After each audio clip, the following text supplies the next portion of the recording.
Welcome to day 2, game 2 of the Mirxes Nations Cup. You can see the Marina Bay Sands here in all its glory as we prepare for game 2, Canada against PNG. My name's Brittany Carter. I'm an Australian sports commentator, and joining me in the expert chair for this one is vying, former Singapore player herself. Hi Brittany, nice to be doing the second game with you once again. Canada able to get a win in their first day. They beat Sri Lanka yesterday 50-46 to take the top of the leaderboard with a goal average of 1.08 and 2 points. And so they come into today with a little bit of pressure to back that up and to ensure they keep a dominance on the competition. Meanwhile, they're facing the Papua New Guinea Bears, who find themselves in third. Were also able to get a win yesterday. They beat Singapore 52-50, and they're not far behind when it comes to goal average, 1.04. So it should be a fantastic clash between two of the teams that are in form here in Singapore at the OCBC Arena. And you can see some of the fans we've got in here today. Of course, it is a Monday, so some of these schoolgirls are here. Yeah, they're all here after school. So I think they probably bought like the pass for the entire week. So I think we'll be seeing some of these faces in the next few days, especially on the weekdays. And of course, netball played at some of the schools around here as well. Yeah, and actually some of the coaches that are coaching in the Singapore A team, they're all school coaches as well. So actually they're all, I think most of them are their students or like the schools that they're actually currently coaching on the outside. Yeah.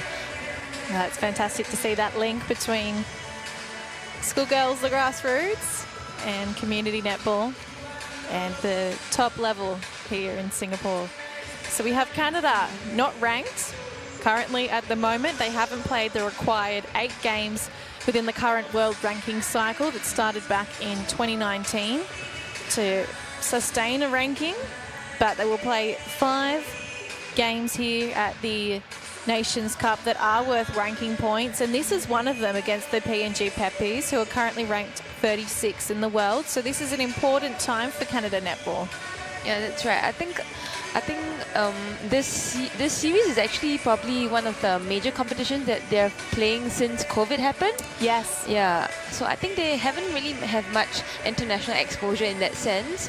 So I think this is really a great opportunity for them to actually resume or come back from that the entire three years break or so.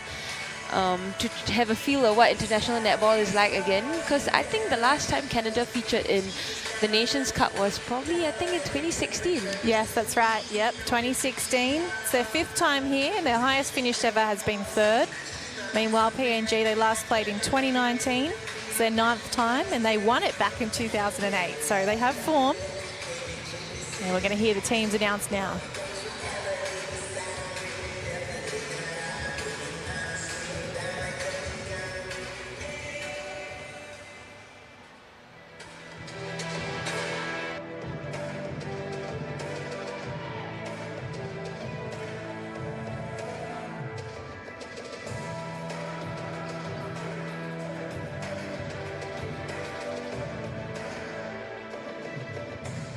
OCBC Arena, let's play netball!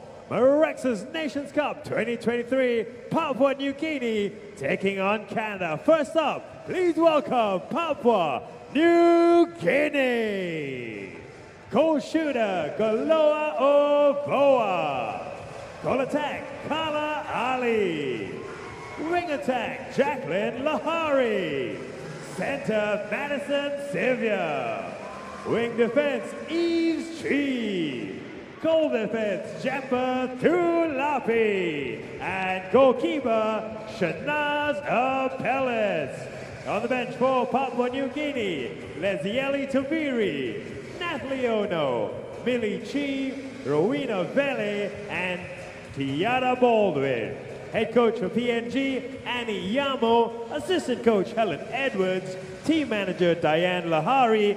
And team physio, Maria Yaki. Once more, let's give it up for Papua New Guinea. And now, please welcome Canada. Goal shooter, Adrienne Parkin. Goal attack, Sarah Binns. Wing attack, Katrina Dang. Center, Michelle Cow. Wing defense, Liana Wong. Goal defense, Alyssa Binns. And goalkeeper, Amanda Francis. On the bench, Brigitte Sekic, Carmen Dershima, Sarah Kerbrand, Clara Kong, and Jalon Samuel. Head coach, Joe McIntosh.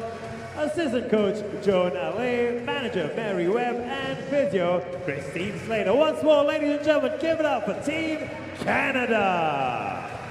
Mirxes Nations Cup is Papua New Guinea taking on Canada. The umpires for this game, Joan Yani and Jessica Teng. Reserve umpire, Tang Kwan Yi.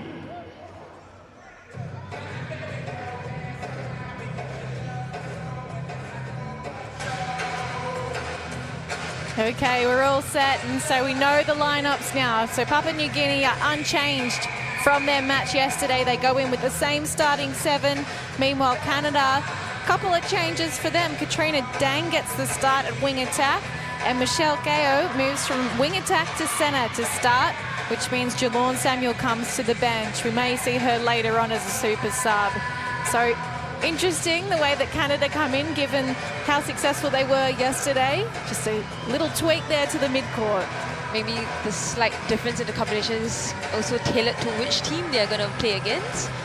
Yeah, maybe, I don't know, a little bit more height with Katrina Dang coming on as wing attack as compared to the wing attack that started yesterday for Canada. Yeah, and our umpires, Jessica Tang. They're just a bit of confusion. Who's going where? So it's Joan Giuliani, sorry, got a bit tongue-tied there. And we're underway, and straight away the Pepes are into it with Eves Chi coming up with an intercept. That was really quick. She caught it like as if the ball wasn't meant for her. And I'll be really interested to see the pace of this game, because yesterday Canada played a slower pace game. They really controlled the tempo. It was quite a measured attack. But the Pepes are full of energy, and you could see after their win yesterday they were brimming with confidence, and you can already see right now they do not want to play slow netball. So who gets to dictate the pace of this game? And we see the playing style of the Pepes, they're just really fast, swift. They play short, and then they also have that chance of playing long as well. So they have a lot of variety in their play. And actually, the goal attack of Kala Ali, I think she really impressed me yesterday in Singapore's game. It's actually her debut. It was her debut yesterday. Yes, it was, yes. Yeah. And we see her put up a really long, far-range shot just a couple of minutes ago. Yeah, that's right. And she did come off for a little bit and then was able to come back on and have an impact when she did. So I think that's really pleasing, and certainly to get a win on debut is always a good sign. As Eves Chi, again, who's causing trouble in that wing defence bib. Her long arms and eagerness to just pounce on the ball is going to be something that Canada have to be wary of. Yeah, I think Canada really needs to provide 2 options on the attack. I think they really need to have both the front option as well as another option providing on the depth. Yeah, so I think they cannot just rely on one person trying to get the ball. I think it makes it really easy for PNG to see who's the next person receiving the ball. So there's an offensive contact here against Avoa. Giuliani is taking charge early. Yeah, that's right. So one thing we noticed about Canada yesterday is that they're so good at the spatial awareness, and a lot of them, there's a mistake here. A lot of them have played from a basketball background and switched to netball at some point. So what you do see is a real awareness of the court and where their teammates are. Of course, they're the turnover though, and Pepes Oh, they'll score another. There we see another nice long shot there by the goal tech Kala Ali. So actually, Jacqueline Lahari, the wing attack of Papua New Guinea, actually she played in our local Netball Super League. Can't remember when that happened, but she did play for one of the clubs. I think she played for Fear Orcas. Oh, right. So she was an international player that was invited over. Yeah. So just a background about our Netball local Super League is basically in round 2, international players, one international player for each team will be invited over to, in some ways, to boost the whole competitiveness of the team. Yeah, and they only come in round 2. So in round 1, it's just the clubs playing among each other. Yeah. And do they stay for the rest of the tournament? Yeah, so they come in round 2 and they play till the end, all the way up to the finals. Yeah. Okay, great. Nice feed then from Lahari, who is exactly who you were talking about. What did you notice about her game when she came to play in Singapore? Oh, she's a really swift, calm player, and I think her forte is actually her feet into the circle. Like, so she's able to eye the space where the shooters want to receive the ball. Like, I think her pops into the shooters to. And the way she just controls the mid-court, like in how she takes the center pass, she releases the ball, she's very agile basically as a player, yeah. And I'm actually quite glad to see that she's still playing. Yeah, we did see her at the Pacific Oz Sports Netball Series earlier this year. And despite some retirements in the team, she is here playing. Very experienced, as you could imagine. Yeah, I personally defended her a few times. What was that like? Yeah, it was quite a challenge, but I think overall, it was always a fun and competitive thing to be playing against Jacqueline. 58 caps to her name. There we see a missed shot there by Papua New Guinea, giving Canada that turnover. Oh, Chi was charging in hard for that foot race to the ball.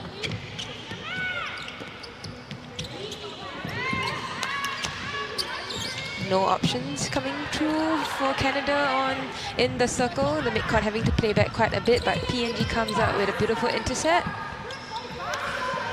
Now PNG have got some young ones coming through their side, a fair few teenagers, and one of them is Chi, 18 years old.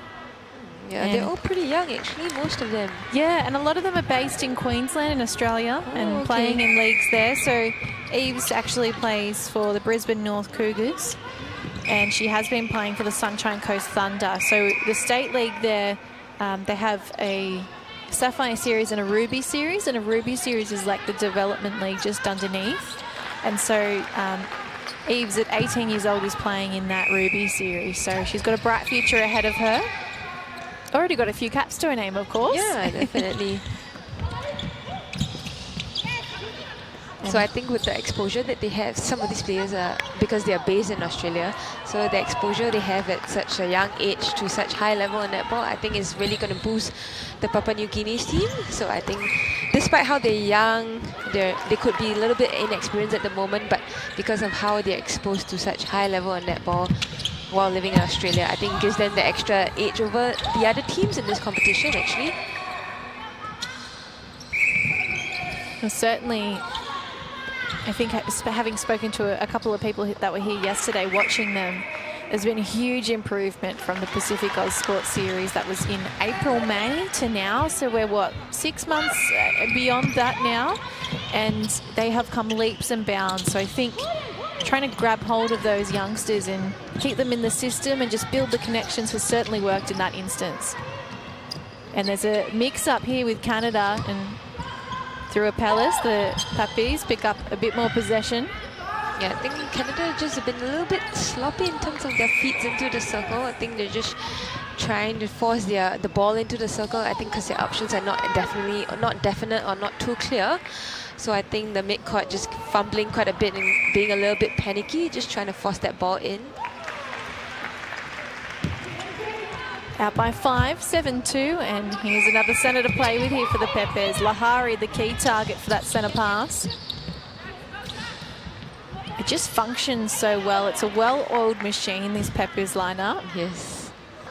This is a nice combination of like an experienced and inexperienced side, but I think overall it just flows so nicely for the entire Peppers team.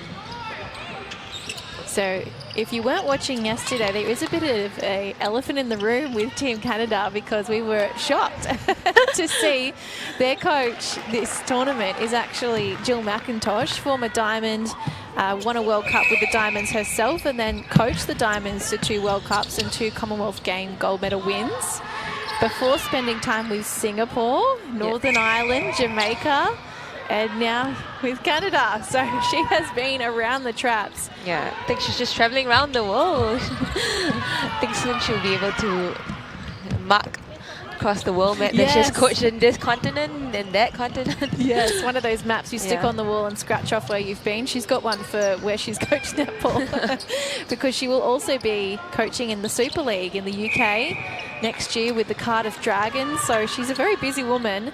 But I think what I love about players like that and former, you know, some of the older coaches that we have in netball and with a lot of experience is beyond their time with the Diamonds, they say, well, what can I give to the sport beyond my country? Let me see if I can help expand this sport globally. And so that's what we're seeing Jill McIntosh do here. Yeah, I think it's just always nice to have that experience coming to different parts of the world, just trying to boost netball or trying to beef up the whole intensity to just make it more competitive across the board, right? Yes. Yeah. But it's really nice to have such a Aussie legend in the house. I mean, when I first heard that, oh, like my friends were telling me, oh, we see Jill in the lobby, and I was like, are you sure? Like, is it definitely her? Yeah. Like, are you sure Jill McIntosh is here in Singapore right now for this tournament? And the reason it was a bit of a surprise for us is she's not listed in any of the brochures or the team lists we've been given. So, yep, a very handy little sub to come in, I think, for Canada to have her involved. 8-5, Pepe's lead by 3, and that was a replay. Yeah, the umpires have been really onto those in this tournament, haven't they? Yeah, I'm not sure, because we're seeing quite a bit of replays actually in both days. So I'm not sure if the ball's a little bit slippery or like... We were having this discussion yesterday. So Shoes was explaining to us that, oh, what a shot. And that's the other thing about Canada. They love shooting long. And they're just confident to go to the post, whatever range. Yes. Yeah. So she was explaining that you have the molten ball here in Singapore, the bright orange and black one that the players are using right now. But around the rest of the world, there's a different type of netball. So Gilbert is probably the most common one that you see used. But Molten is one of the main sponsors here. They've been sponsoring Singapore netball for over 20 years, which is such a good commitment, really good loyalty. But there is a difference in the ball. So it's got a teeny bit less grip and it is a little bit lighter. And we were speculating whether perhaps that might be why we're seeing a couple of replays, because they're just getting used to the feel of this different ball. Yeah, that's right. Because you don't really see players stopping time to get the balls wiped, you see. So, and with that, because this molten ball has like a weird texture to it. It doesn't have like those grooves like how the Gilbert ball has. Yeah, it's where different. You can grip it hard. Yeah. Good challenge. Yeah. Oh. Yeah, stepping call there. So Adrian Parkin for Canada was so efficient yesterday alongside Sarah Binns. The two of them so tall and just so effective in terms of their accuracy. Yeah. So the Canada team in general, they don't really have many caps to their name. Like, no. They're pretty inexperienced team, but I think so far they've been putting up quite a great fight. I mean, for the first day, coming up with a win against Sri Lanka, who's ranked higher than them. And then now we see a pretty close match in the first quarter against PNG. I think the caps thing is just a real example of how little opportunity they have to play at an international level, right? Because you have players like Sarah Binns and Sarah Kerbrat in this team who are into their 30s, they're 32, and you know, Sarah Kerbrat is on debut basically at this tournament, and Sarah Binns has just 14 caps to her name. So if she's one of their more experienced players and 14 caps is sort of where the standard is, that just shows you that she hasn't had a lot of opportunity to be able to play at international level. And I think COVID hasn't helped things, certainly. Yeah, that's right. And that's why tournaments like this are so important, just to give countries ranked below 15th in the world an opportunity to get rankings points, test themselves, and yeah. try and ensure that they do keep a hold in the World Netball rankings. Got their phones out. Do you think they might be listening to us on the stream? Probably not. Are they like posting their pictures on Instagram? Or on TikTok scrolling.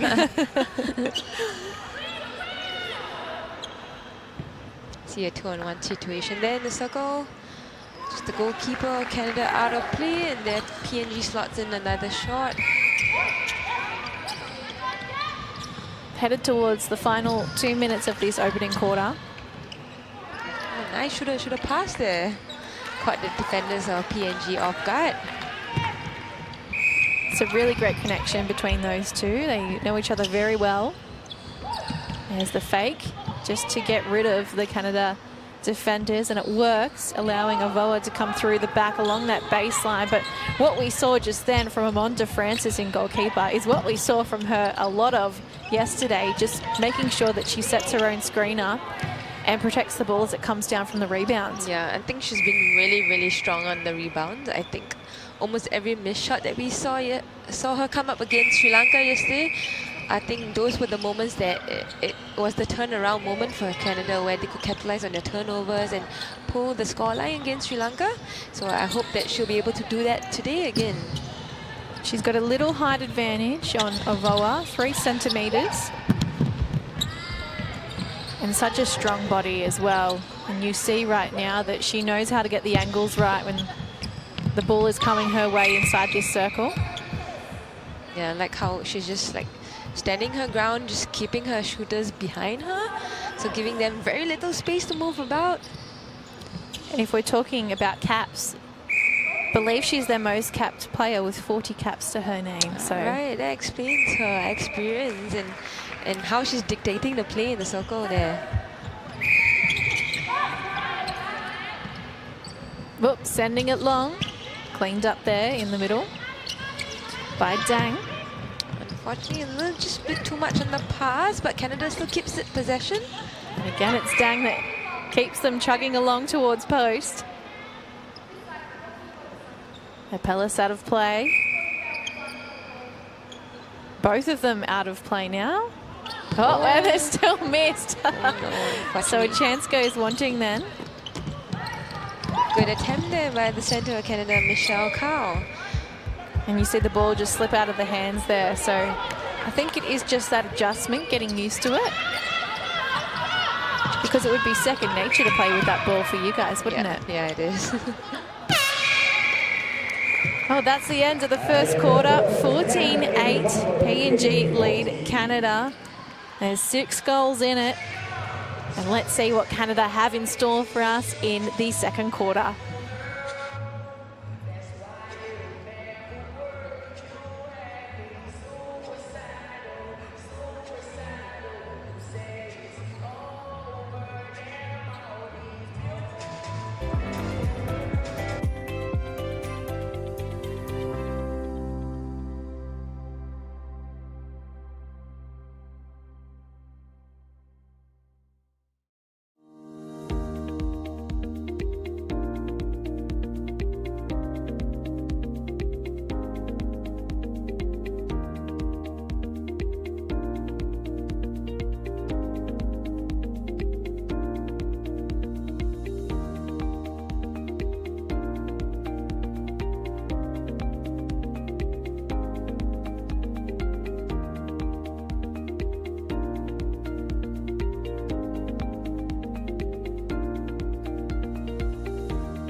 both of these teams were able to take a victory in day one, and of course one of them will have to take a loss heading into day 3 after this game. So it is important for what happens on the ladder, because currently it's first v third. Yeah, that's right. So I think both will really definitely want to win this game. I mean, ultimately we know that it's only going to be one winner, but I think the team that secures this win will be the second win, and their route to the finals will be much easier than the other team, than the rest of the teams in this competition actually. It's interesting the way the fixtures are, isn't it? Because it means that you really have these tough fixtures to begin with, and then you can rest and maybe rotate through your bench a little bit more as the tournament goes on. So an offensive contact here against Parkin. And the reason Canada even had the ball was thanks to Amonda Francis, some brilliant work to start. Unfortunately, just couldn't capitalize on that shot. There we see the ball all the way down through to the goal attack of Papua New Guinea, who secures that shot.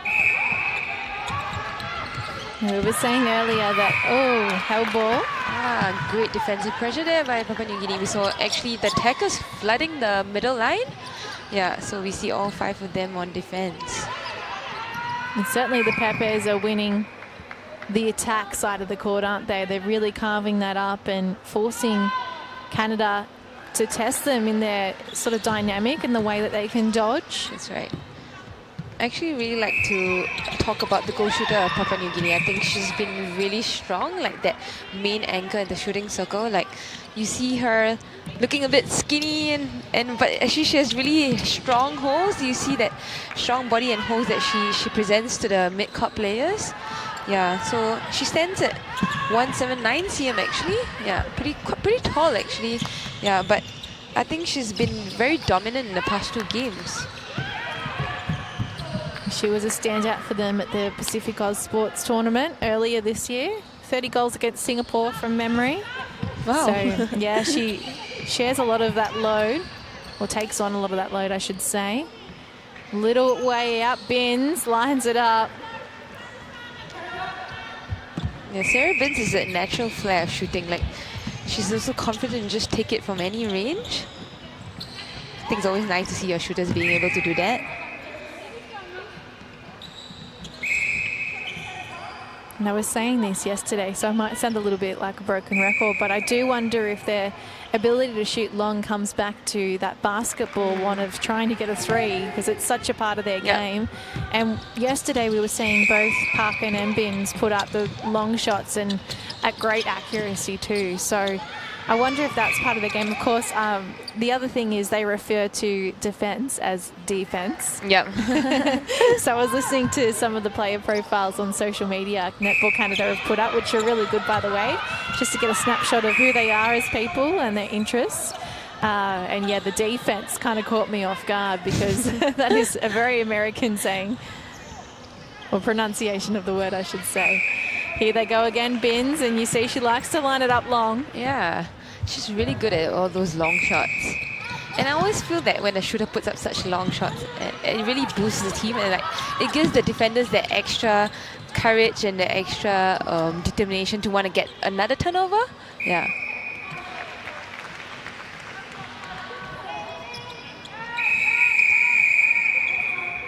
Time being held as a change comes. So Parkin rolls off, and for the first time in this tournament, we will see Bruchita Sik come on. Now, she can play in the mid-court, but she can also play goal attack, goal shooter. So another one of those players that is very versatile.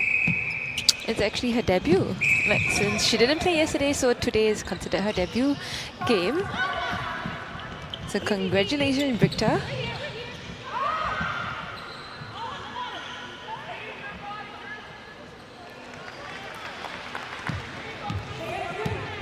She's only 22 years of age. There we see another error there by Papua New Guinea. Footwork call. Let's see if Team Canada can capitalize on this turnover. We really see both umpires from Singapore, Jessica Ting and Joan Yuliani, just really ensuring the calls made by them are taken well by the players. They're ensuring that the game is run smoothly. There we see a slight miss pass there by the wing attack of Canada, Katrina. Just placing the ball on the wrong side. Lining it up. Unfortunately, just couldn't put in her first shot of the game. Papua New Guinea comes out with that rebound. There we see that fast, swift attack. And nice read there by the goal defense, Lisa Beans. I think she read that really well. She knew that the pass was coming through and she just took her feet and went for it. I noticed that there are two players with the surname Bins in the team. Are they sisters? I believe so. Yeah, it was interesting again watching those profiles because I think the elder sister, who I think is Sarah Binns. Yep, at age 32. Yes. She actually started playing at 11 years old, so that's a lot younger than some of the other players. But they were asked their inspiration and, you know, who is it that inspired them to be the player that they were, and she said, don't tell anyone, but it's actually my little sister. I think she's quite strong. So I'm guessing it is that they are sisters. And it's really sweet. It is really sweet. Of course, we weren't supposed to tell anyone that, but I'm not sure her sister will listen to the stream, so we might be safe. So there's a change here for the Pepes as well, and we see the other Chi sister, talking about sisters and siblings, coming into the game.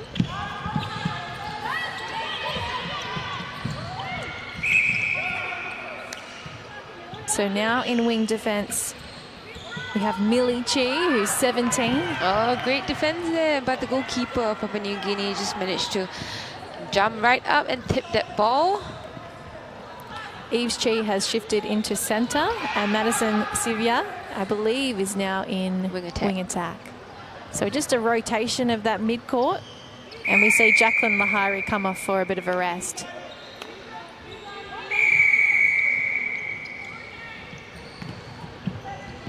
Oh, great tip there. Again, long range. It can't sink. It does connect with the rim, but straight into the hands of the Pepes.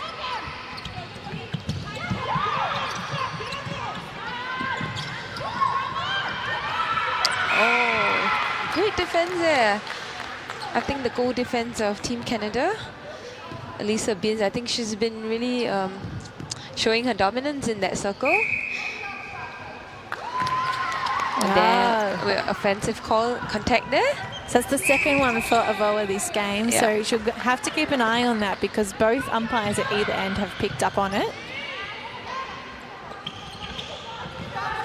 Oh, great work then between the two Canada shooters, just changing up who was taking the shot. And there we go, and a nice clean shot there. You can tell they've practiced that one at training a fair bit. Yes.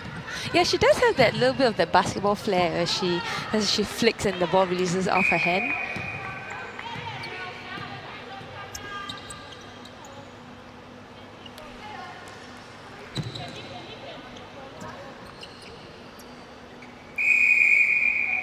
A change here. Yeah. And so Michelle Kao comes off the court and Clara Kong into centre now. To Clara Kong. It's also her debut this tournament.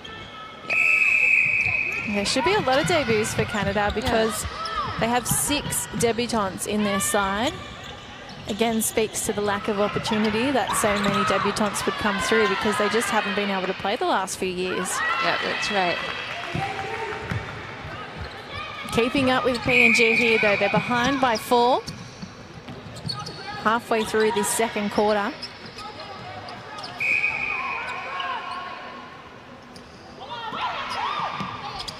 Oh, great switches there between the Canadian defenders. Yeah, Voa getting back to basics.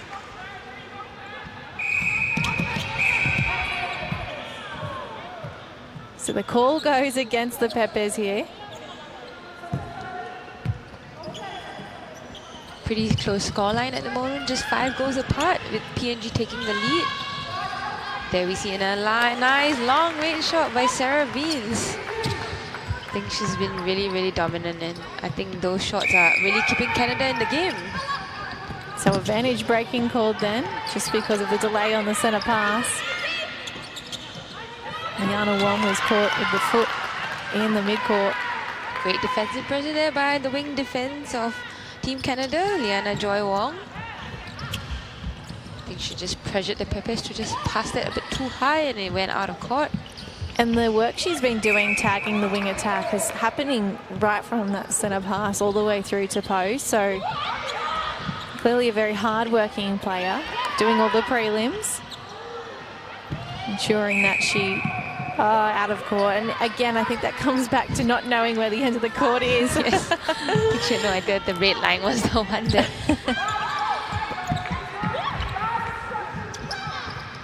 Nice slow down by the Pepes. Pushing into the goal third now, and that's a brilliant hold from Avoa. Just pushing into that back space as the ball came over her shoulder. Yep. Beautiful work as the shooter. I thought that she held the goalkeeper really high up. She had all the space in the circle for that ball to be coming into her. Oh, sending nice it in very high pass. and long. Great vision and an assist from the midcourt. Was it a pass from the sister to the other sister? I think it might have been, actually. I'd like a replay of that. Good pick up. Yeah, I think it was an assist from the goal defense, Alyssa, all the way to her sister, Sarah.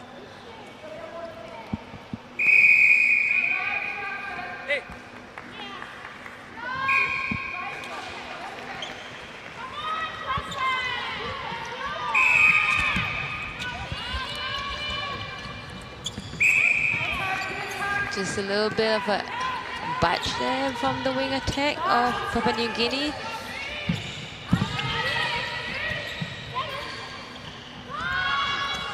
You see Sarah attempting that shot, and there she goes, sharp as ever, putting in that long shot. She's been really impressive this whole game.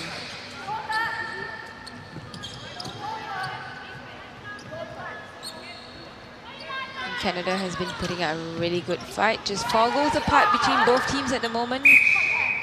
Just about 4 minutes left in the second quarter.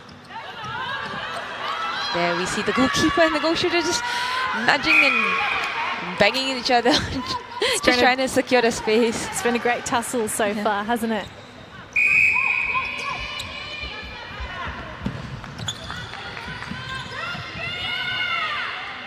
So we missed a change, actually. We've just been given the substitution sheet, and Shanaz Apellis has come off. Japet Tualapi, the captain, back to goalkeeper, which is actually a move that we saw yesterday. And we also see Leslie Eli Taviri come into the game, and she's now occupying that goal defense's bib. So this is a change we saw yesterday from the Pepes, just mixing it up in defense. And as Canada start to really work their way into this game, I think the coaching mindset behind that might have been, let's just keep them thinking. We see quite a bit of whistles in this game, actually. Just quite a bit of contacts and just bodies just flying all over the court. Nice pass there by Deng. Unfortunately, just not ready by Sarah. She was not just caught unaware, and Japet was all over that, but it's still Team Canada's throw in. Great reflexes from Tulapi, though. Yeah. As we see her challenging for ball again here. She's quite great elevation, so anything up in the air, she's able to jump and get that tip. Oh, big cheer for Canada then. Seems like the crowd is very supportive of Team Canada. I wonder if it's the red dresses and having that kind of link with Singapore in a way, maybe, who knows. Avoa, calm as ever on the left-hand side of the post. And we have 2 minutes to play until half-time. Difference 5 at the moment. The Pepes with a little lead. Nice pass right into Sarah.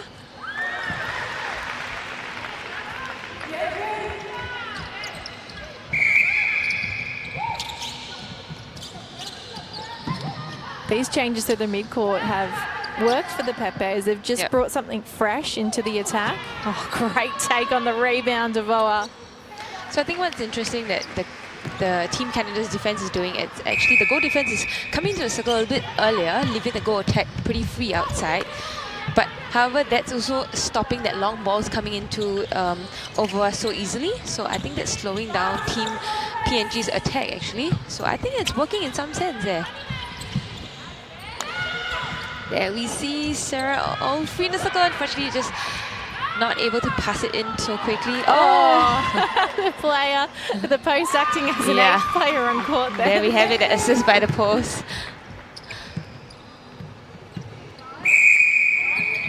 Less than a minute to go in the second quarter. Just 4 goals of difference. So Canada have started to claw their way back a little bit in this second quarter. Oh, that was a very high release from Ali, but it does reach the intended target. 30 seconds to go. Can PNG hold up Canada a little bit? If they can prevent them from scoring, they'll be very close to where they headed into the first break. Big swing overhead, and the pass just a little wayward. And so the Pep Bears, with 8 seconds on the clock here, if they can just hold on to possession, they'll have only gone down 1 extra goal to Canada since that first break. So they led by 6 at quarter time. Now at half time, 26-21. The difference is 5. What are your early thoughts on how this match is shaping up, Naveen? I think we're going to see a very tight contested match in the next 2 quarters. I think it's going to be something like what we've just seen in the first half. But I'm not sure if there'll be more changes to come for both teams. Let's see if maybe there might be a slight change in the shooting combination like we saw for Papua New Guinea against Singapore yesterday. They might bring on another fresh goal attack just to ensure fresh legs are on court and people are ready to, you know, bring up the intensity for the next half. Yeah. All right, well, I look forward to seeing if that happens. We're going to take a break and we'll be back with you for the third quarter.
See, the signage was just being fixed up by the PNG Peppies and now by the reserve umpire.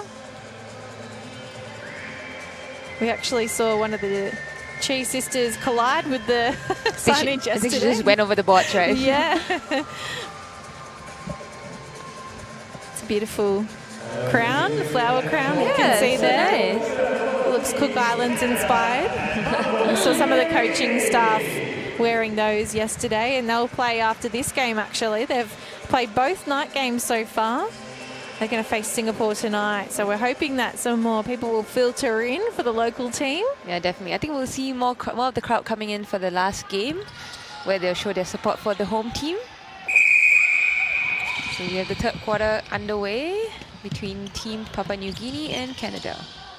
And so Lahari comes back on in wing attack, and we've also got a new shooter on court for PNG. Oh, that's just what I predicted. You did predict this. Yeah. So Rowena Vele now on in goal shooter, and we saw this change again yesterday actually.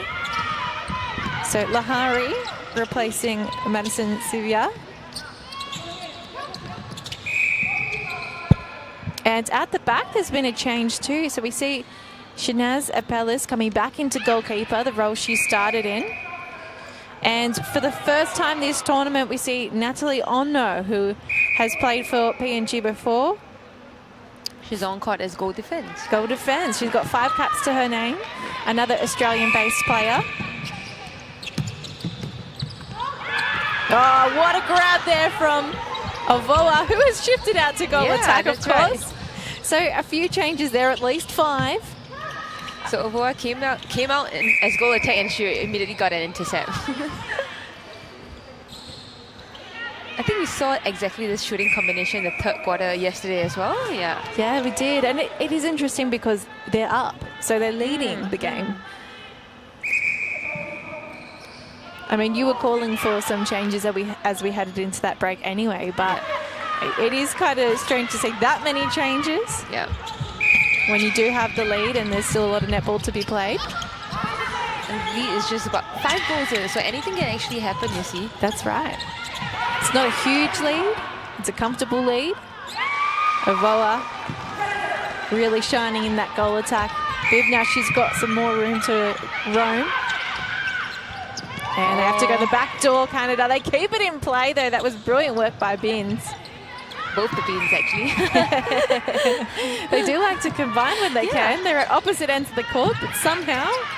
I've noticed quite a bit of passivity each other in the past 2 quarters already. Unfortunately, a missed shot there with the goalkeeper of Papua New Guinea, Shanaz Apelis, coming out with the rebound.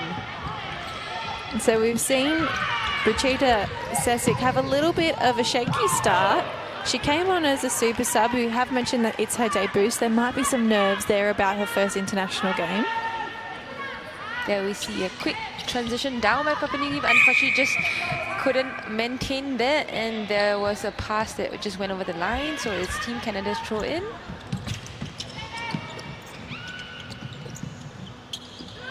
Again, look at that long range. I mean, that one doesn't quite fall, but the confidence to put it up. Yeah.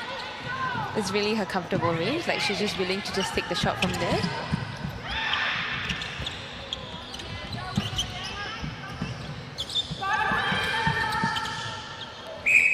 Oh, wow. Some friendly fire.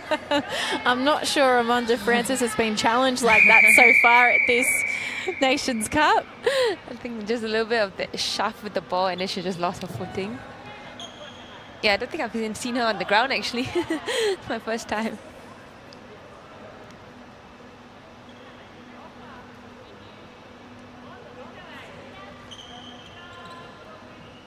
Umpire is just checking with the players if the court is wide sufficiently. Are they satisfied with it? There we go. A nice shot in by the goal attack that just came on for Papua New Guinea. They can score again quickly here and push that lead out a bit more with the fresh legs. Avoa has taken it with a split stance, and now she pops it up. As PNG hit 30, they're up by 8. Seems like the changes in this third quarter has made an immediate impact for Papua New Guinea. They've really extended their lead. That's right. I was sitting here saying we were surprised to see so many changes, but Annie Amo clearly knows what she's doing.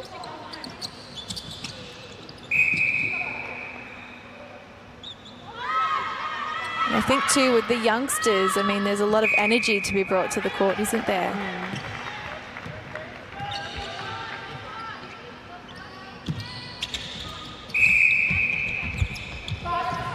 You see often... Oh, beautiful pass. Nice drive in by Ovoa. And that was actually a set play. So you see Lahari, the only option out for that centre pass as more players hit the deck.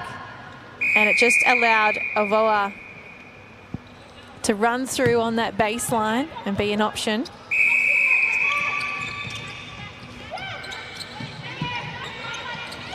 Switching it out to the pocket. Oh, what a grab. Oh, beautiful take there. Unfortunately, there was a call. I think it was an offside call. It must have been at the top of the circle. That's right. I think her leg just, maybe her little last toe just went in. The little pinky. Yeah, the little pinky. Crept over the edge. There we go. Nice pop from the baseline by Ovoa. I think what I'd like to see from Canada is just a bit more dynamic dodging and trying to stop that feed coming in, because Ovoa is free when that ball's coming down towards the circle edge. And you see now she's popping through and they're trying to cut her off, but they've got to do a lot more footwork. I think they can't just rely on her to sort of stay behind.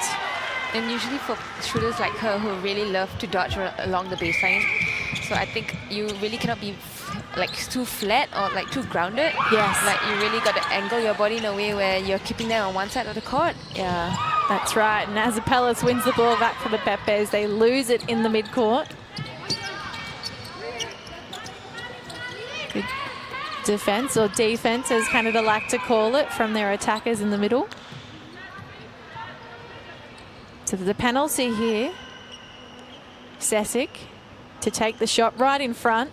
And oh, it just pops off the rim a little bit short.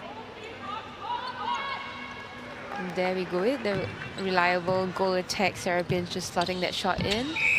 I think sometimes when you come on and you make your debut and you are a bit nervous, you do need the other shooting partner to step up a little bit and just give you that confidence back. Make sure that you're helping out in that sense. Yeah, that's right.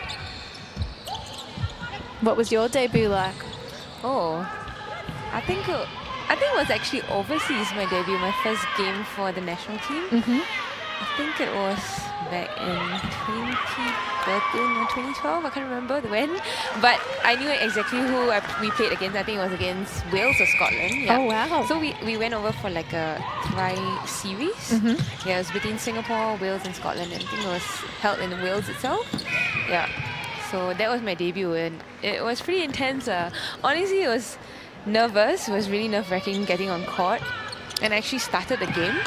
So I had a bit of time to adjust and really feel comfortable and slot myself in, as opposed to maybe coming on halfway. Yeah. So but it was overall quite intense, and I think I'll always have that edge in my memories lah. Yeah.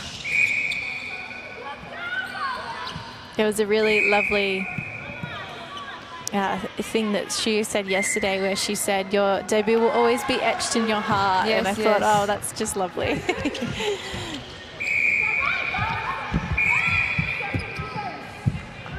Oh, there's another player colliding with the signage and taking the carpet out. She didn't take the board out, but she took the carpet.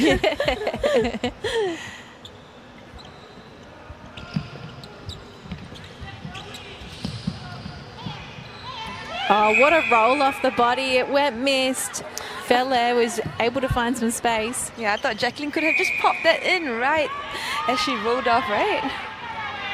It would have been beautiful if we saw that happening. Oh, there we go. Missed shot there. And Team Canada comes out with the rebound.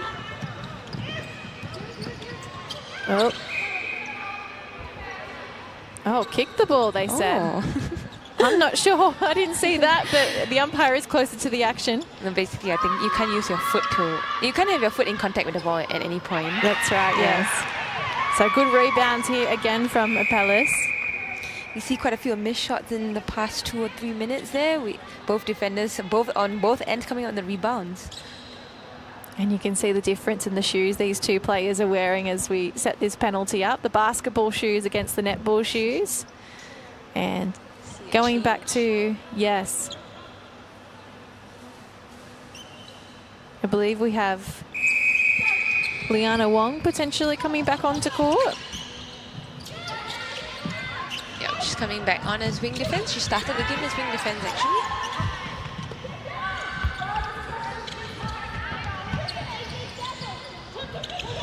There we go. We see a nice intercept there by the center who just came on it. Oh, but unfortunately that was a really nice intercept by Over, but unfortunately the umpire called it as an obstruction just before it. And just sorry, that's the wrong player. So it's actually Michelle Kao who was in centre to start and is now into wing defence, which makes sense because she came off a little bit earlier. I just saw the blonde bun at the back and remembered that she has got that balayage kind of look going, so yeah.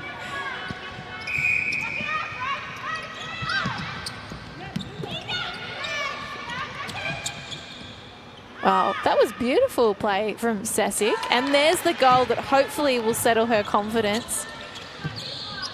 And you can see Jalorn Samuel, who was a starter yesterday on the bench, in pants. So it doesn't look like she's going to take part at all today. Yeah. And I wonder if she has a bit of a niggle or... Yeah, that could be the case. Probably a niggle, or maybe they're just resting her for more crucial games down the road.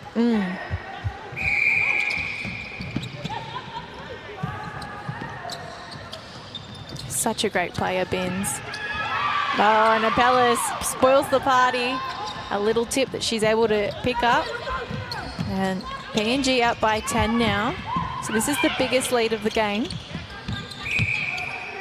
We were sort of at a buffer of about 4 or 5 goals for a little while there.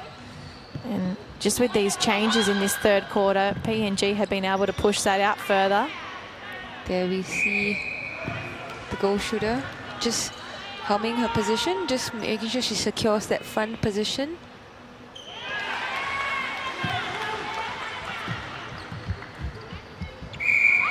I think we see a little bit better of a chemistry between this new shooting combination in Papua New Guinea as compared to what we saw in the game against Singapore yesterday. Yeah, it's taken some time for them to work into it, and they spill the ball here as Binns has eyes for it, picks it up along that baseline.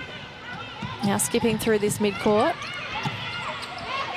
Oh, it's held ball. Yeah, just a couple too many pumps, I think. I think it's a good call by the umpire.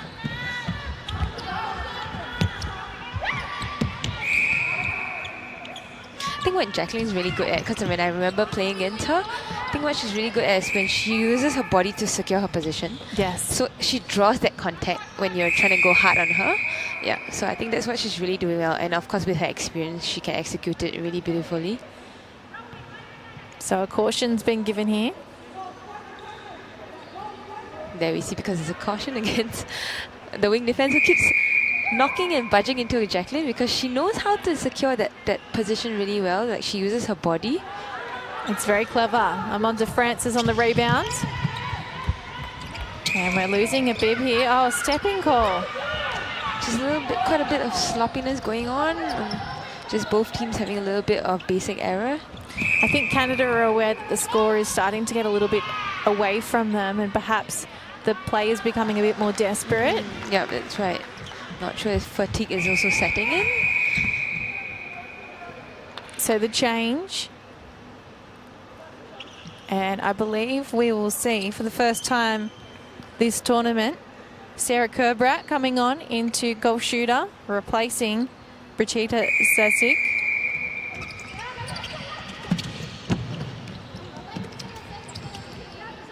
Yep, so it's also her debut. She's one of the 6 players that you mentioned. That is their debut in this competition. On debut at 32 years old. Just shows you're never too late to the party. You're never too late to play the game, to learn the game, and also to represent your country. There we have it. You can hear Jacqueline actually calling out for the ball. She really wants it. And there we see the nice feed in. She's always able to sight where the shooter wants that ball into the space. Yeah. It's interesting that you make that comment about, well, someone's bib needs to be fixed. Yep. It's Clara Kong. Yep. It's just the back bib just coming up. So something you said about her drawing the contact is that she's sort of setting her body up in a way that catches her defender off guard. So watching some of the African nations play at both the Pacific Oz Sports Series as well as the Netball World Cup, it's something that's really characteristic about their game. And it was so interesting watching Singapore and the Pacific teams come up against them earlier this year in Australia on the Gold Coast, because it was all about figuring out how to play against a style like that. Yes. Because you have the Pacific nations who are similar to the way Australia plays the game, the kind of one-on-one defence. They're very physical. It's kind of a tussle in terms of that contest for the ball. And then you see the African nations, they play the game so differently, and you can get caught on their hip and on their back, and all of a sudden your penalty count is racking up. And so, especially when they do that, the shooters in the circle, they do that split jump, and then you just get tangled up with their legs. Particularly from their mid-court as well. So they'd get the ball and they'd pivot in a way that sort of you're stuck all of a sudden, and you think, how did I end up here? Yeah. And so to see that from Lahari, I wonder if she has picked that up over time playing in leagues all over the world, because it sounds like she's a pretty well-travelled player. Or if it's something that's just come natural to her game. Yeah, I think it's been something quite natural to her. As in, I believe that maybe she has picked it up from playing for quite a number of years now. Like she's brought that new tactic into her play. Yeah, but I think she also has that stature and that build to be able to do it, because you can't be a short player to be able to hold your ground and use your body to try and draw the contact. You of course have to be of a certain build, and you have to be strong. Yes, that's right. And so I think she has that physicality and that build, and coupled with like her smartness and her craftiness, yeah, in terms of how she, look at her just pointing fingers and trying to divert play. Like, oh, okay, divert traffic, oh, the ball should go there, Yeah. Yeah, the netball smarts are very much there for Lahari. Now this goal has come off the back of some defensive work from Ono, who was injected into the game as a super sub in goal defence. So she got a tip on it and then was able to gather it. And so the 41st game coming because of her. You can see Chi on the edge of the circle trying to get her own intercept. Oh, and just short. So the goal stands, as we see, because it was a penalty. So 41-27, we think the score is, as we head into 28. There we go. It's ticked over as we head into the final quarter of this game. The final break, of course, first. And yeah, this lead has really pushed out this quarter, hasn't it, for the Pepes? It seems like the changes that the coach has made in the third quarter has really produced the results that they've wanted. They've really extended that lead. And I think this new combination with, even though they've brought 5 changes on, I think they've made it seamless. Like, I don't think we've seen them take a while to adjust to other changes. I think they've just been able to adapt almost immediately. Yeah. Well, it'll be interesting to see if Canada has the depth to perhaps go to their bench and find something that they need to get it firing again in this final quarter, because they are down by 13 goals with 15 minutes to play.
15 minutes left in this second game between Papua New Guinea and Canada on game 2 of the Nations Cup. Now, we were just having a little chat about netball potentially getting into the Olympics one day off the mic. Hopefully. I think every netballer has been waiting for this day. Oh, yes, yes, I know, right? And I was reading an interview that Eves Chi had done with Netball Australia earlier this year. And she was saying that she hopes netball will be included at the Brisbane Olympics in 2032 because she wants Papua New Guinea to make it and she wants to play at the Olympics. And, you know, being a Queensland-based player in Brisbane, it would be nice to play in a, you know, in a home Olympics, even though she is more associated with the Pepes than obviously Diamonds. But it's a second home, right, after all? That is right, yeah. And, you know, there are rumours about whether it does get in, or it might be more of a Fast 5 version, but I think, you know, netballers would probably just be happy to see the sport included in some sense. For so long it's been knocked back, and seeing sports like flag football get approved for 2028, you think, I actually had to come on. Google what flag football was. Yeah. Like, come on, no one needs to Google what netball is, but it's not included what flag football is. Yeah, that's right. So let's just hope and pray. Let's hope. Oh, there's a change in goalkeeper. So we do see Carmen Dershma coming on into goalkeeper now. We saw this change yesterday. A little bit earlier in the game, though, I think. I think we see a change in the wing defence as well for Papua New Guinea. Yes. Is that right? Yes, you're right. Taviri has come on into wing defence now. And then we have Madison back in centre. Yes. Right. Yeah, Madison Sivia. So going back to that starting centre, Sivia. So I think it's the first time we've seen over off court. And another change in goal attack. Ali into, you're right. So it is the first time we've seen over off court. And I wonder if this is now about the fact that they're in front by so much that they're just giving themselves an opportunity to create a new combination. Hopefully that may come in handy as the tournament goes on. We probably won't see much of this combination, but I think it's a new, fresh combination for all of us to see. I think over being usually their main shooter, and let's see how these two can play alongside each other and see if they can maintain that same intensity in this final quarter. Oh, there we have it. Another turnover by Team Canada.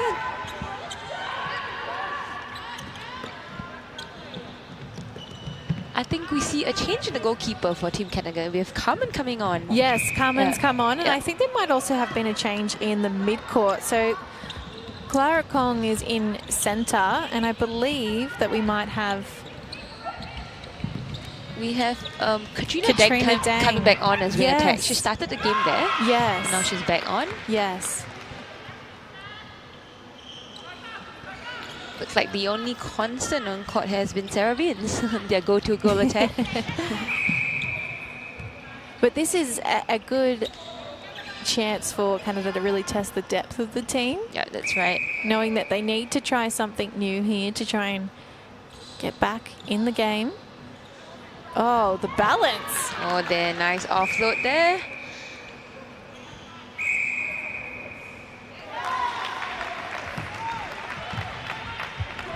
The good news is for both these teams, they already won yesterday. So today, if they were to lose, they're still in with a chance to make the final. Yep, that's right.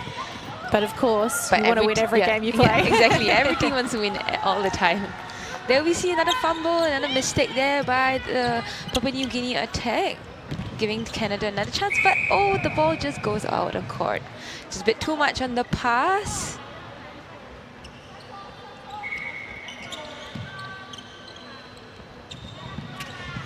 Cobra out of play.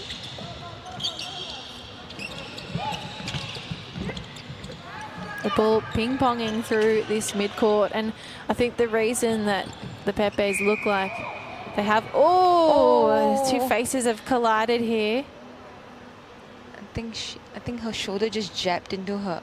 Yeah, she was coming up, and she's just unaware that the player was standing over the top of her. Oh, such a pity. She just came onto court in the final quarter, and then I think she got jabbed in the eye. Yeah, it looks like she's been, So Francis comes back into the game in goalkeeper, and we do hope that Dershma is okay. Looking like some pain. Yeah, I think. Yeah, hopefully she'll be fine. And Hopefully it's not too serious either. I think Binns was just having a chuckle then because she was asked to stand out of play and she was thinking, what for?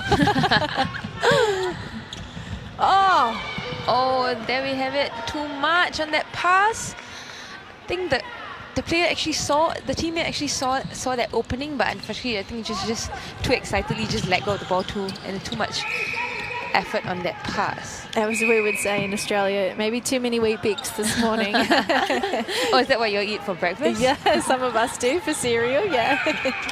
I think in the UK they call them Weetabix. Yeah, Weetabix. Yep. And then, of course, there's Vegemite toast. Have you had Vegemite before? I'm not a fan of Vegemite. It's an acquired taste. I know. It does always taste like home, though. I tried it once and I didn't like it. I was like, okay, let me give it a second try. I was like, no, I hate it even more. Oh, they've spilled the ball here, the Pepes. Fortunately, just saw the wrong teammate. She let go of the ball and realized, oh, that's not who I wanted to pass it to.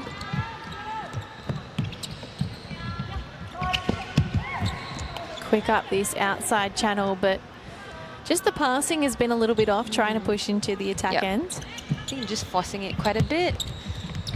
Either just giving it too much in front or just passing it too much over the top. There we see another fumble.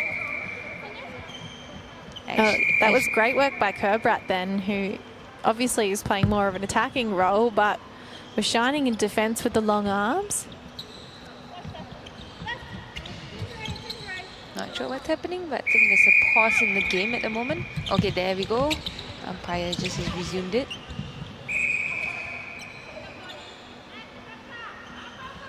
Oh, there another nice long range shot by Sarah Beans.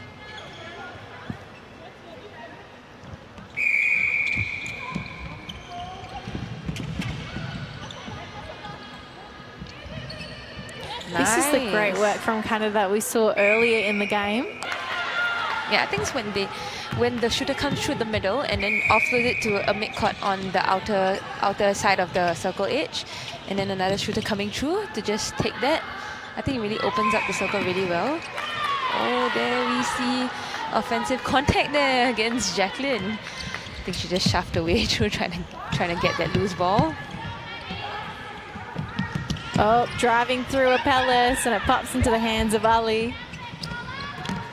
I think it's something we've seen that's been kind of a theme throughout this game for the Pepes. Oh, I think there's a blood policy. I think someone has blood on them. Oh, okay, right. I think the same thing happened to Team Canada yesterday. I think. Well, that's the last player you want to go off, isn't it, Binns? No. So now we see Sesic coming back into the match, probably earlier than she might have thought she would be injected.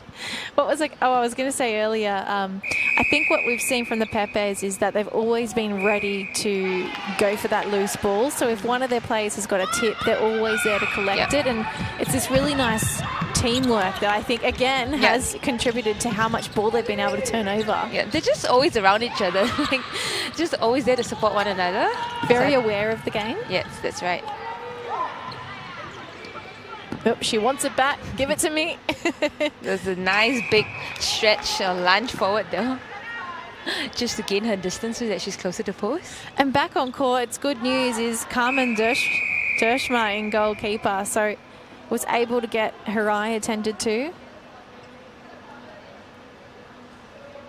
She just came back on and got a caution. Oh no. I think she just deliberately just did an obstruction. A change here. So we see the captain, Japet Tulapi, back on in goal defence, back where she started the game, replacing Natalie Ono, who did a good job, I think, in her first game here at the Nations Cup. Yeah, I thought she came on and had quite a few beautiful tips and interceptions. Oh, that was pretty wasted. It was kind of a late call too, I think, which is what Lahari was eyeing off about. That's right. You could see it in the eyes, the glare. Come on.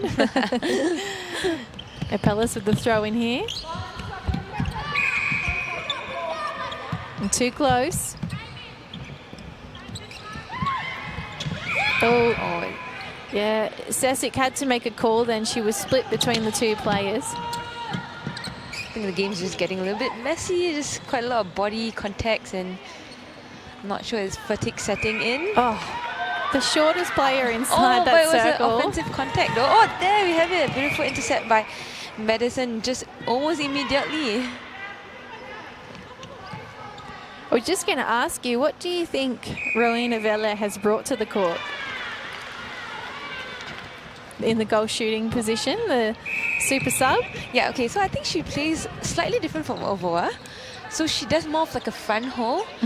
Yeah, so and with that size, she's able to like secure that front space. Whereas Ovoa is more of like the shooter that holds for the ball to be lobbed into the back space. Yeah, so I think she provides that front option, and then she allows her other co-shooter to be able to complement her space At the back. Yeah, that's right. And it's very difficult to defend because if you are in front trying to stop that feed in, she's often just popping out the side of your body and finding a teeny bit of space there. But also she has the option to drop back. So she's really got you where she wants you with that front hold. There we see her. She's always the one connecting at the front, and then her shooter pops up from the back. Yeah. Which is, she's almost acting like a goal attack in a way, isn't she? There's a real moving circle element to it, even though there is the front hold. Missed shot here. It's a rare one. So Canada with an opportunity. They're behind by a fair way now. It's 49-32, and we have 5.5 to play. Mix up. Yep. Just a miscommunication there. Player just wanted the dodge to come forward, but the ball carrier had seen the space at the back. Yeah, so just a misjudgment there. I think we're seeing definitely some fatigue from Canada here, who haven't probably had as much match play as the Peppies have this year to come into this one with. Yeah, because with their lack of international participation in international tournaments, I think they're not able to sustain playing 2 back-to-back hard games. Yeah. Oh, nice rebound there by the goalkeeper, Carmen. Unfortunately, we see a little bit of fumble there. Oh, is there an injury there? Not sure what happened, but Madison just tumbled to the ground and held onto her knee. Hopefully she's fine. I did notice that we've been talking about the lack of international opportunity for Canada as they come up with a bit of possession here, but their under-18 Canadian team recently played at the Commonwealth Youth Games in the Fast 5 version, and they finished 6th. So it seems like the next generation coming through has been given that opportunity, but I don't think any of those players are actually in this team here. So the senior team is the one that's lacking the exposure. Yeah. So it is quite interesting that I think the younger teams, the younger players are the ones participating in competitions more than their senior national team. And at the Commonwealth Youth Games too, because Canada has been to the Commonwealth Games before, twice actually at a senior level, but not since 2002. So more than, 20 years ago. So has been quite some time. See quite a bit of whistle going on here. I think umpire just trying to clean up the game. Just quite a bit of unnecessary contacts coming through. Yeah, fatigue is really starting to become a factor here, and the Pepes have got fresh legs. They're a bit more dynamic with the dodges and their movement on court. Oh, a little tip there, but offside for Taviri.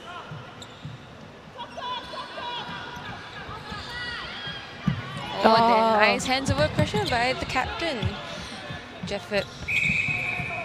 Yeah.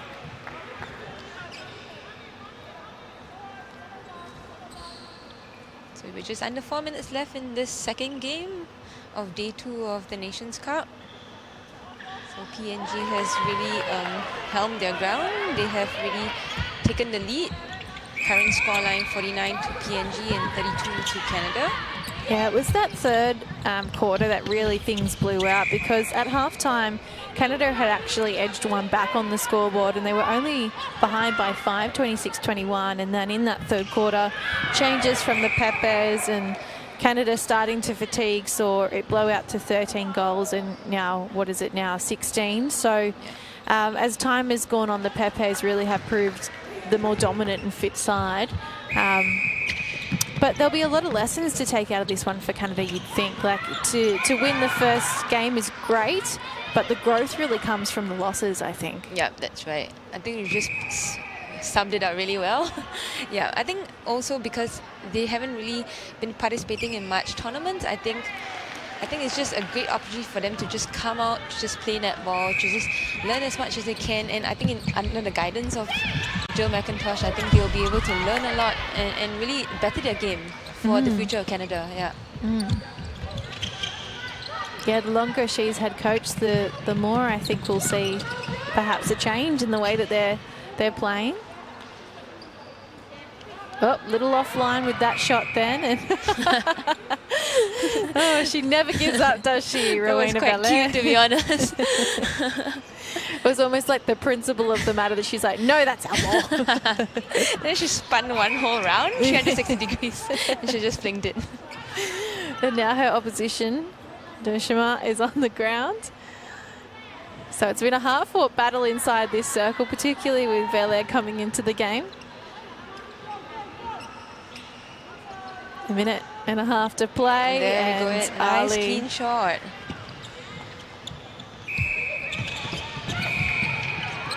Kala Ali really impresses me. Like, she's so young. She's actually a debutant in this competition, but she's so calm. As in, like, I've never seen her like nervous or I don't know, panicky or yeah. She's just so calm and composed. And it's really important. It's an important trait for a shooter to have, actually. Yeah. So we come to the final minute of this game. Just about 50 seconds left. No, that was a great leap. It didn't stop the feed going in though. Unfortunately, just couldn't finish off with the shot. Papua New Guinea. Oh! Nice read there by the wing defense, but unfortunately, the foot just went over the line. It was an offside call.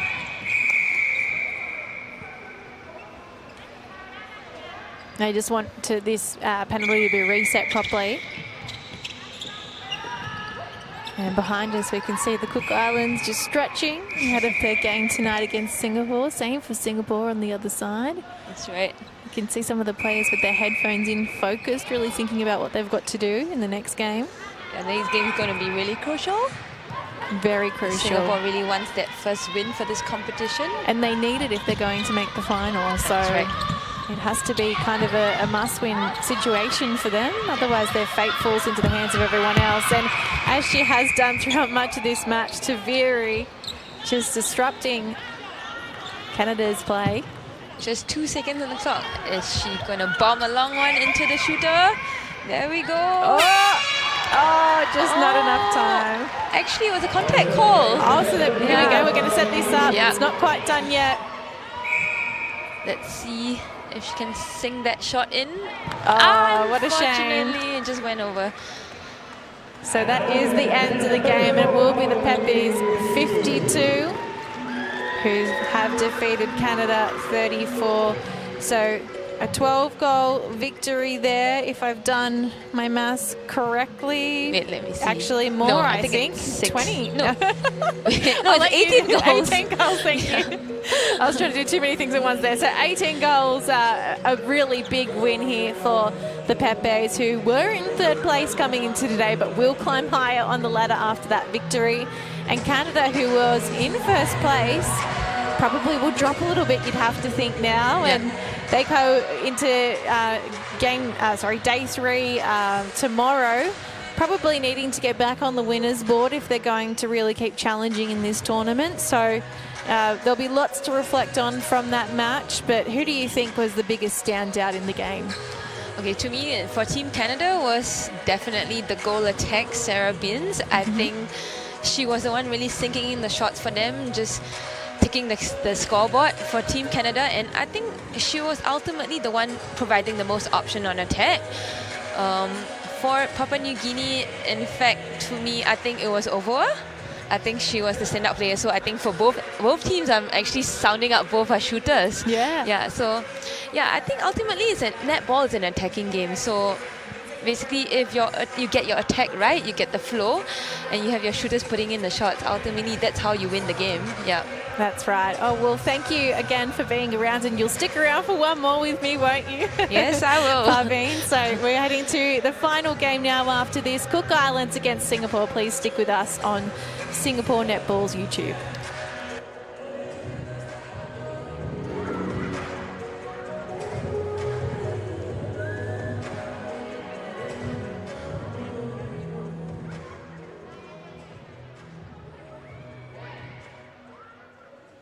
All right, gentlemen, standing by with PNG captain Jepeth Tulapi. Jepeth, congratulations. There's 2 wins in 2 now. Was there anything that you all changed tactically going into this game against Canada? We just had to work on what yesterday we played and things that we need to work on to improve on this game today. And yeah, the girls are really amazing, and they had executed what we wanted to work on. They did. It was really amazing. Amazing performance. Tomorrow you go again. That's 3 games in 3 days. Very tough tournaments like this. And how important is it to have depth in the squad coming into a tournament like this? We're just looking forward for any game, and we're not going to take it lightly. And we're just going to take any game that is coming our way, and we're going to play to the best that we can. Well, congratulations. We look forward to seeing you in action again tomorrow. And Jepeth, right now, we're going to get you to sign the match ball and throw it out to one lucky fan here at the OCBC Arena of your choosing. We like them to get up. We like them to make a little noise. We've got a few around us already.